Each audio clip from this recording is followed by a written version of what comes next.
कोई ऐसा एक्टर हो सकता है जिसके करियर की शुरुआत सिर्फ एक सीरियल किसर के रूप में हुई हो, जिसके गानों को तो देश सर आंखों पर बैठाता है, लेकिन उसकी एक्टिंग को अक्सर अंडररेटेड कहा जाता है।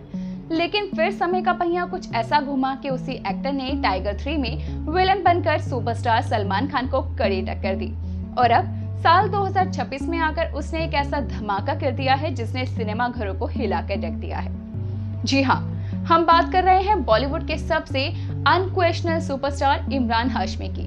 वो एक्टर जो कभी ट्रेंड्स के पीछे नहीं भागा, बल्कि जिसने खुद अपने ट्रेंड्स बनाए। और साल 2026 की सबसे बड़ी सनसनी है उनकी आइकॉनिक फिल्म का सीक्वल आवारापन 2, जिसका इंतजार दर्शक पिछले 19 सालों से कर रहे थे। वो फिल्म आखिरकार रिलीज हो चुकी है और बॉक्स ऑफिस पर तूफान भी ला चुकी है। आज की इस वीडियो में हम इमरान हाशमी की जिंदगी के हर उस पन्ने को खोलेंगे जो बेहद दिलचस्प है। उनका शुरुआती संघर्ष, उनका स्टारडम, उनका एक पिता के रूप में सबसे बड़ा इम्तिहान और साल 2026 में आई आवारापन 2 का एक एक बारीक रिव्यू। तो शुरू करते हैं हमारे साथ इमरान हाशमी जी के जीवन का ये सफर बिना किसी देरी के। नमस्कार दोस्तों, स्वागत है आपका हमारे चैनल बायोग्राफी सबकी पर। यहाँ हम आपके लिए लेकर आते हैं सिनेमा जगत के सबसे शानदार और रियल स्टार्स के जीवन की अनकही और बेहद प्रेरणादायी कहानियां। अगर आप भी इमरान हाशमी की एक्टिंग, उनके गानों और उनके बेबाक अंदाज के फैन हैं, तो इस वीडियो को जरा सा भी मिस मत कीजिएगा। चैनल को तुरंत सब्सक्राइब कर लें और बेल आइकन दबा दें ताकि बॉलीवुड की कोई भी इनसाइड स्टोरी आपसे छूट ना जाए। तो चलिए शुरू करते हैं इमरान हाशमी की ये अनकही सी दास्तान हमारी चैनल बायोग्राफी सबकी पर। दोस्तों, इमरान हाशमी के जन्म की बात की जाए तो इमरान हाशमी जी का जन्म 24 मार्च 1979 को मुंबई में हुआ था। उनके पिता अनवर हाशमी एक बिजनेसमैन थे और मां मोहिरा हाशमी एक वुमेन थी जो कि हाउसवाइफ थी। बहुत कम लोग जानते हैं कि इमरान का फिल्मी कनेक्शन बहुत ज्यादा गहरा है। वो मशहूर फिल्म मेकर महेश भट्ट और मुकेश भट्ट के भतीजे हैं, लेकिन इसके बावजूद इमरान कभी भी एक्टर नहीं बनना चाहते थे।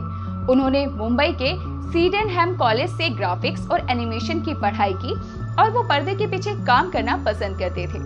उन्होंने साल 2002 में आई फिल्म राज में विक्रम भट्ट के साथ बतौर असिस्टेंट डायरेक्टर भी काम किया था, लेकिन महेश भट्ट ने इस लड़के के अंदर छुपे हुए एक्टर को पहचान लिया था। उनके कहने पर ही इमरान ने एक्टिंग में हाथ आजमाया और साल 2003 में फिल्म फुटपाथ से बॉलीवुड में कदम रखा।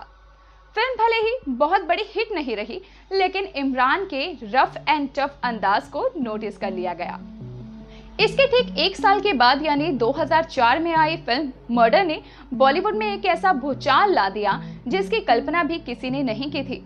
मल्लिका शेरावत के साथ उनकी केमिस्ट्री और फिल्म के गानों ने इमरान को रातों रात सभी ऑडियंस का क्रश बना दिया था और बॉलीवुड का पहला ऑफिशियल सीरियल किसर का नाम दे दिया था। 2000 के दशक में इमरान हाशमी का एक अलग ही दौर चल रहा था। उनकी मूवीज हिट पर हिट हो रही थी और अगर कोई मूवी पिट भी जाती तो उनका किरदार अमर हो जाता। जहर, आशिक बनाया आपने, अक्सर, कलयुग और गैंगस्टर इमरान की फिल्में चले ना चले, लेकिन उनके गानों की सफलता की गारंटी 100% होती थी। हिमेश रेशमिया और केके की आवाज में इमरान के गानों ने उन्हें बॉलीवुड का म्यूजिक किंग बना दिया। उस दौर में यह भी कहा जाता था कि अगर फिल्म में इमरान हाशमी है तो उसका म्यूजिक एल्बम पहले से ही सुपर डुपर हिट होना ही है। लेकिन इस चकाचौंध के बीच लोग इमरान की बेहतरीन एक्टिंग को देखना तो जैसे भूल ही जाते थे। उन्होंने खुद को साबित करने के लिए लीक से हटकर काम करना शुरू किया। साल 2007 में आई फिल्म आवारापन में शिवम के किरदार में उनकी संजीदगी, साल 2010 में once upon a time in Mumbai में दाऊद इब्राहिम से प्रेरित होकर शोएब खान का किरदार और शंघाई जैसी फिल्मों में ये उन्होंने साबित कर दिया कि इमरान हाशमी सिर्फ एक लवर बॉय नहीं है, बल्कि वो एक बेहद उम्दा और वर्सेटाइल एक्टर भी है जो कि किसी भी किरदार में जान फूंक सकता है और यही उनका सबसे बड़ा टैलेंट भी है। कामयाबी के शिखर के बीच में इमरान हाशमी की निजी जिंदगी का एक ऐसा तूफान भी आया जिसने उन्हें भीतर से झकझोर कर रख दिया था और वो समय उनके लिए काटना बहुत ज्यादा मुश्किल भी हो गया था। साल 2006 में उन्होंने अपनी long term girlfriend Parveen Shahani से शादी की थी और 2010 में उनके घर एक बेटी का जन्म हुआ। लेकिन साल 2014 में जब अयान सिर्फ 4 साल का हुआ तो उसे फर्स्ट स्टेज का किडनी का कैंसर डायग्नोज हुआ। एक पिता के लिए इससे बड़ा दुख कोई नहीं हो सकता। इमरान ने हिम्मत नहीं हारी। उन्होंने फिल्मों से थोड़ा ब्रेक लिया और अपने बेटे के इलाज के लिए पूरा समय दिया। 5 साल लंबी और दर्दनाक जंग के बाद साल 2019 में अयान पूरी तरह से कैंसर मुक्त यानी कि कैंसर फ्री घोषित हुआ।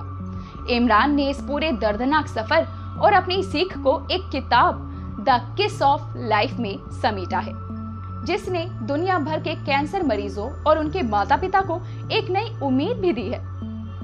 इस दौर में इमरान को एक रियल हीरो का, रियल फादर का और एक बहुत अच्छे सुपर हीरो डैड का टैग भी मिला। कैंसर की जंग जीतने के बाद इमरान ने पर्दे पर एक नए रूप में वापसी की। अब वो सिर्फ रोमांटिक या ग्रे शेड्स रोल नहीं कर रहे। साल 2023 में आई यशराज की फिल्म टाइगर 3 में आतिश रहमान के रूप में उनका विलेन का अवतार दर्शकों को बेहद पसंद आया और उन लोगों के लिए कुछ अनोखा भी था। उन्होंने दिखा दिया कि वो किसी भी बड़े सुपरस्टार के सामने मजबूती से खड़े हो सकते हैं और कोई भी उनकी लाइमलाइट को नहीं चुरा सकता। इसके बाद उन्होंने OTT पर शो टाइम जैसी वेब सीरीज में अपनी दमदार उपस्थिति भी दर्ज कराई और सबको हैरान कर दिया। और बात करते हैं हालिया समय की यानी साल 2026 की, तो इमरान हाशमी आज बॉलीवुड के सबसे व्यस्त और सम्मानित एक्टर्स में से एक हैं। वो सिर्फ हिंदी सिनेमा में ही नहीं बल्कि साउथ सिनेमा भी कदम रख चुके हैं। साल 2026 में पवन कल्याण की मच ओवररेटेड तेलुगु फिल्म ओजी में इमरान हाशमी मुख्य विलेन के रूप में तहलका मचा रहे हैं। लेकिन साल 2026 में जिस एक चीज का पूरा दुनिया को इंतजार था वो थी उनकी आवारा 2 का सीक्वल, जो कि लगभग 19 साल के बाद में रिलीज हुई। वैसे देखा जाए दोस्तों तो जितने लोगों को इस मूवी से उम्मीद थी उतनी तो ये मूवी नहीं चल रही है। लोगों को इसके गाने तो पसंद आ रहे हैं, लेकिन जो फैन इसके 19 साल पहले थे उस हिसाब से इस मूवी को नहीं आंका जा रहा। लेकिन फिर भी हमारे वर्सेटाइल एक्टर इमरान हाशमी की एक्टिंग को तो हर कोई सलाम करता ही है। आपको इसी के साथ बता दें कि आवारापन का फर्स्ट पार्ट 2007 में आया था। इसमें इमरान हाशमी के करियर की सबसे बेहतरीन फिल्मों में इस मूवी को माना जाता है। 19 साल के बाद में ये सीक्वल बना जिसमें उनके साथ को स्टार के रूप में दिशा पटानी नजर आई थी और ये एक रिक्स्ड मास्टरपीस के रूप में बदल गया है, क्योंकि 19 साल के बाद में दर्शकों से वही उम्मीद करना बहुत बड़ी बात होती है।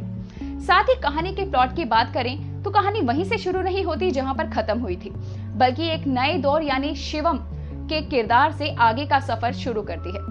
शिवम अब और भी ज्यादा गंभीर, शांत और अतीत के जख्मों को समेटे हुए एक अधेड़ उम्र का इंसान बन चुका है, जो कि अभी भी शांति के मोक्ष की तलाश में है।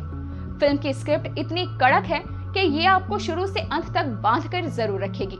बीच में ये फिल्म आपको बोरिंग होते हुए नजर जरूर आएगी, लेकिन इसके गाने A1 हैं और अभी भी लोगों को बहुत ज्यादा पसंद आ रहे हैं और उन लोगों के दिलों को छू रहे हैं।